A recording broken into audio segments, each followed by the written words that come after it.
अन्य समाचार जीआईडीसी में प्लॉट फाळवणी ने लईने गुजरात में राजनीति तेज थई गई है।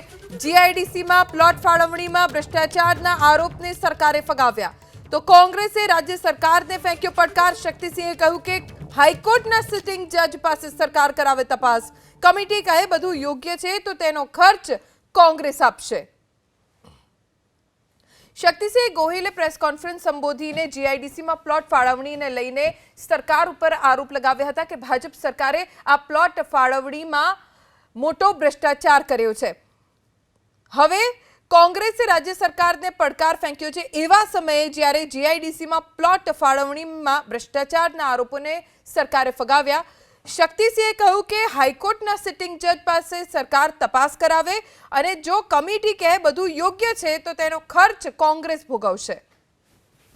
કેટલાક ઉદ્યોગ ગૃહો અને ઉદ્યોગ મંડળો દ્વારા આ બાબતની રજૂઆત થઈ કે આપણી જે ઔદ્યોગિક નીતિ છે એ નીતિની અંદર સમગ્ર વસાહતમાં 90% કરતાં વધારે પ્લોટોનું વેચાણ થયું હોય, ઉદ્યોગો ચાલુ થયા હોય તો જ આ નીતિ અમલમાં આવી શકે।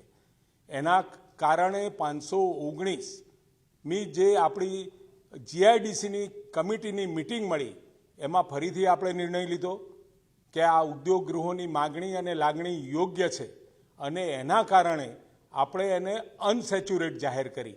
આમાં ક્યાંય ગેરરીતિના અવકાશ નથી, આપણે કોઈ પ્લોટનું વેચાણ નથી કર્યું અને સખિયામાં વાત કરી કે લાખો કરોડોનું ભ્રષ્ટાચાર થયો, વેચાણ કરી દીધા। હકીકતમાં एक पण प्लॉटનું વેચાણ આપણે આ બંને જગ્યામાં કર્યું નથી।